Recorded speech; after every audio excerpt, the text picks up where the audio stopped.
राधे मेरी माते हैं, पिता मेरे घनश्याम। इन दोनों के चरणों में मेरा कोटि कोटि प्रणाम, मेरा कोटि कोटि प्रणाम।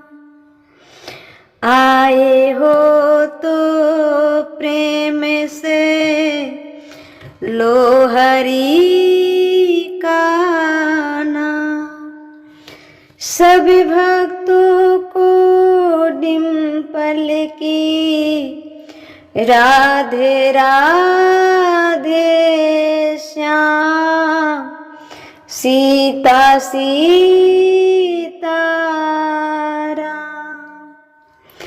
प्रेम से बोलिए श्री भागवती भगवान की जय, कृष्ण कन्हैया लाल की जय। जय जय श्री राधे श्याम। परम मंगलमय प्रात पर अखिलेश्वर अखिल ब्रह्मांड नायक प्रात पर परब्रह्म भगवान श्री कृष्ण के वांगमय प्रतिमूर्ति श्रीमद् भागवत महापुराण सुनने वाले सभी श्रोतागण भक्तगण को जय श्रीमन नारायण, जय जय श्री कृष्णा। प्रिय भक्तों, कल की कथा में आपने सुना कि जब भगवान गोपियों को छोड़कर चले गए, जब गोपियों को अहंकार आया कि मैं कितनी सुंदर हूं कि भगवान मेरे साथ रास रचा रहे। भगवान तो सोचते थे कि ये तो गोबर थापने वाली गोपियां ये क्या समझेगी हम, लेकिन जब भगवान जान पाए कि गोपियां हमको भगवान परमात्मा मानती है तो वो चकित हो गए। और जब गोपियों को अहंकार हुआ कि मैं इतनी सुंदर हूं कि भगवान मेरे संग रास रचा रहे, तो भगवान छोड़कर भाग गए। तो गोपियां एक गोपी गीत गाती है, जो कि पूरा याद तो नहीं है, लेकिन लिखे हैं तो हम लिख कर नहीं गाना चाहते, लेकिन अलग से कभी गा देंगे, वीडियो लंबी हो जाएगी ना।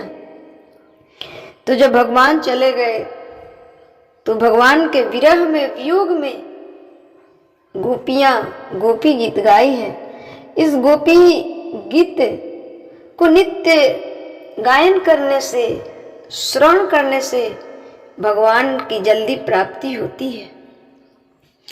जयति तेधिकम्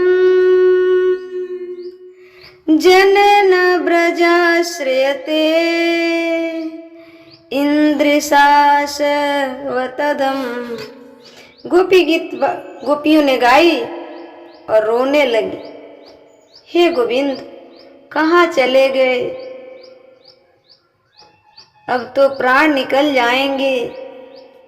हे गोविंद हमें छोड़कर क्यों चले गए, कहाँ चले गए, अब ये प्राण नहीं रह पाएगा, प्राण निकल जाएंगे। जब गोपियों ने भगवान को रो रो कर पुकारा, जब भक्त सच्चा प्यार करता है भगवान प्रकट हो गए। गोपियों के संग भगवान ने महारास रचाया, प्रकट हो गए, महारास रचाए। जितनी गोपी उतने कृष्ण। ये साधारण हो सकता है? साधारण कोई एक व्यक्ति 150 बन सकते हैं क्या? 2 बन तो सकते ही नहीं। तो जितनी गोपी उतने कृष्ण बन के उस महारास में शंकर जी भी सम्मिलित हैं। उस महारास में शंकर जी भी सम्मिलित हुए हैं। ये रास आज भी चल रहा है। इस रास की कथा को सुखदेव भगवान ने पूरा नहीं किया। ये नहीं लिखा है कि रास हुआ था, ऐसा नहीं कहीं लिखा है, क्योंकि ये नित्य की लीला है, इसे पूरा नहीं कर सकते, इसलिए रास चल रहा है आज भी। ये कहकर बात पूरी हो गई। रास लीला पूरी हो गई। ये नहीं लिखा है कि रास हुआ था, क्योंकि ये नित्य लीला है, निरंतर चलने वाली है, इसलिए पूरी कैसे होगी। ये तो युगों युगों तक चलती है, युग युगों तक चलती है। उसके बाद धोबी पर भगवान ने कृपा की। इसके बाद भगवान को लेने के लिए अक्रूर जी महाराज आ गए। भगवान को लेने के लिए कौन आ गए? अक्रूर जी महाराज आ गए। अक्रूर जी महाराज अब भगवान को लेने आ गए। यशोदा मैया, नंद बाबा, सारी गोपियां रो रही हैं।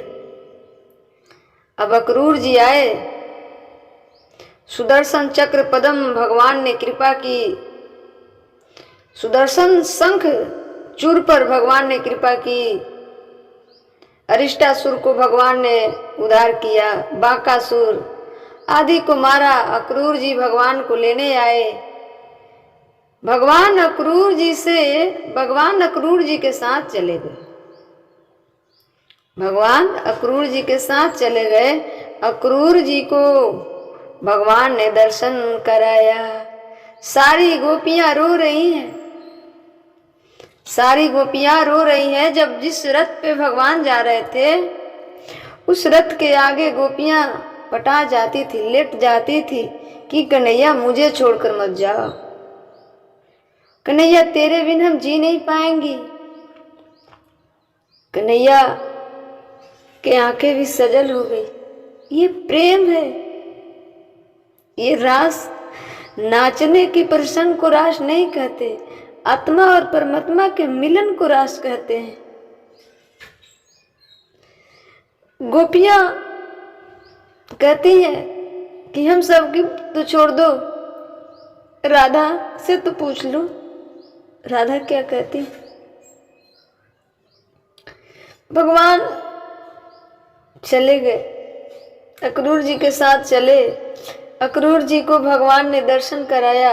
सारी गोपियां रो रही है, हमें छोड़कर क्यों चले गए। 2 दिन का कह के भगवान चले गए। जब गोपियां रास्ते पर लेट गई तो भगवान 2 दिन का वादा किए कि मैं 2 दिन के बाद वापस आ जाऊंगा। 2 दिन का कह के भगवान चले गए हैं। इसके बाद भगवान मथुरा में धोबी पर कृपा की, दर्जी पर कृपा की, सुदामा नाम के माली पर कृपा की, कुब्जा पर कृपा की। कुब्जा से चंदन लिया, कुंवर ठीक की। इसलिए कहते हैं कि पता नहीं कौन से गुण पर दयानिधि रीझ जाते हैं। किसी को पता नहीं है कि उन्हें कौन सा गुण हम में अच्छा लग जाए, आप में अच्छा लग जाए। कुब्जा से भगवान कुब्जा के चंदन लिए और कुब्जा पर कृपा कर दी। मैं इसे बढ़ाऊं तो अभी विस्तार से कहूं तो लंबा हो सकता है। तो चंदन लिया, कुबर ठीक की, कंस के सेना में चलकर कंस के धनुष यज्ञ को भंग किया। कंस के सेना में जाकर कंस के धनुष यज्ञ को भंग किया। कोयल पीर नाम के हाथी को मार गिराया, चरुड़ को मारा। कंस की सभा में जाकर कंस को उठाकर पटक दिया। कंस की सभा में जाकर कंस को उठाकर पटक दिया। अभी भगवान श्री कृष्ण की उम्र कितनी थी? 11.5 साल। 11.5 साल के थे कन्हैया। क्या ये काम कोई साधारण बालक कर सकता है? कंस कोई साधारण था क्या? तो भगवान ने कंस के सभा में जाकर कंस को उठाकर पटक दिया। कंस थर थर कांपने लगा और भगवान से कहा छोड़ दो। भगवान बोले तेरा पाप का घड़ा भर गया है। कंस बोलता है भगवान से कि अब छोड़ दो लाला।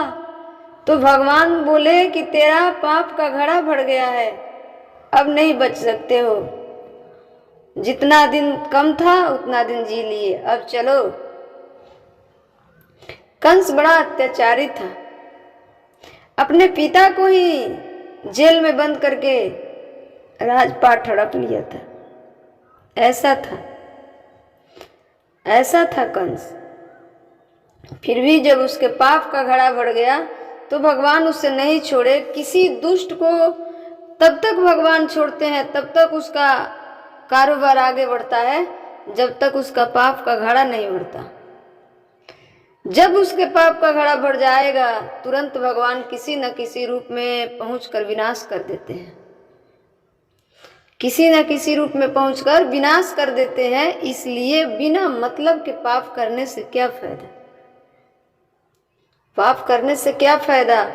जो चीज करोगे वो तो बढ़ेगा ही, वो तो आगे बढ़ेगा ही। बहुत लोगों का प्रश्न होता है कि मैं तो पूजा पाठ करती हूँ, मेरा तो कोई भला नहीं होता, फलाना ऐसे है वैसे है, ये करता है वो करता है, उनके घर तो खूब धन है, खूब लक्ष्मी है। धन लक्ष्मी कोई मायने नहीं रखता है। धन लक्ष्मी कंस के पास नहीं था, रावण के पास नहीं था, दानवीर कर्ण के पास नहीं था। धन तो सबके पास था ना, लेकिन अर्जुन के पास धन नहीं था, विभीषण के पास धन नहीं था। लेकिन इन लोगों के पास वो धन था जो किसी के पास है ही नहीं।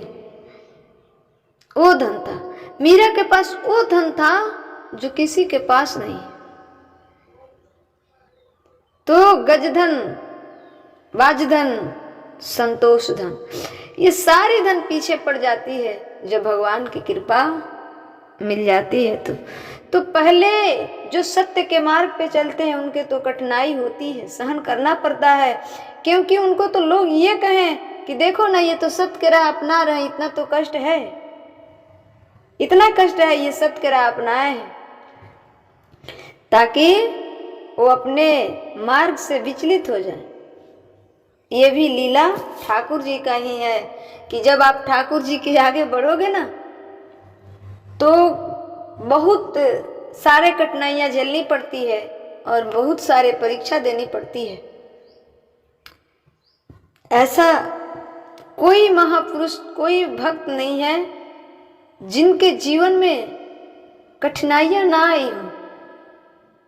इसलिए भगवान तब तक छोड़ते हैं जब तक आपके पाप का घड़ा थोड़ा सा 1 इंच भी बाकी रहता है। जिस दिन बढ़ जाएगा उस दिन उठाकर तो पटक ही देंगे। भगवान श्री कृष्ण ने कंस को क्या किया, सभा में जाकर कंस को उठाकर पटक दिया। कंस थर थर थर थर कांपने लगा और भगवान से कहा छोड़ दो भगवान।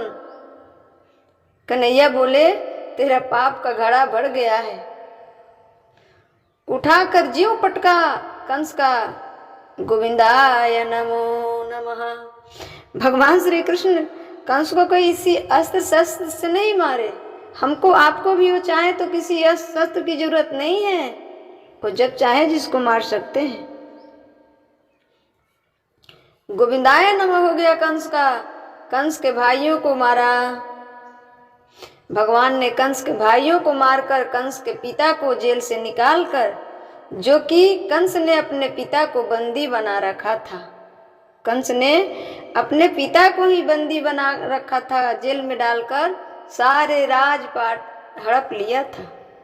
कंस के पिता को भगवान ने राजा बनाया और भगवान पढ़ने के लिए वहां से अपनी माता पिता को भगवान जी जेल में से मुक्ति करके देवकी बाई देव को पढ़ने के लिए उज्जैन चले गए। भगवान कहाँ गए पढ़ने के लिए? उज्जैन। इस पर विस्तार से चर्चा मैं नेक्स्ट वीडियो में करूँगी कि भगवान उज्जैन में गए तो कितने दिनों में उनकी शिक्षा पूर्ण हो गई और अपने गुरु को क्या दिए दक्षिणा, ये सब विस्तार से चर्चा नेक्स्ट वीडियो में करूँगी। जय श्री